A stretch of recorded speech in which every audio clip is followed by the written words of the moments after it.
Ayan, kung mapapansin nyo, iba yung language ko. Parang Japanese or Chinese. Para palitan natin ng English, dito sa may upper right side, yung may tatlong linya, pindutin lang to. Then, scroll up. Ayan, pindot mo itong girl icon. Then, pindutin lang tong parang globe.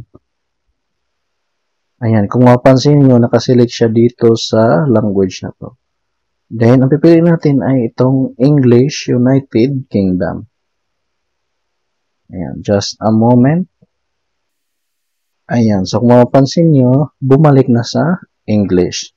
So, ngayon naman, papakita ko naman sa inyo kung sa Facebook Lite. So, exit lang tayo dito. Punta lang tayo ng Facebook Lite. Ayan, kung mapapansin nyo dito sa Facebook Lite, ay iba na yung language na ginamit ko or makikita mo. So, para baguhin sa English, dito sa may upper right side, yung may tatlong linya, pindutin lang to. Then, scroll up.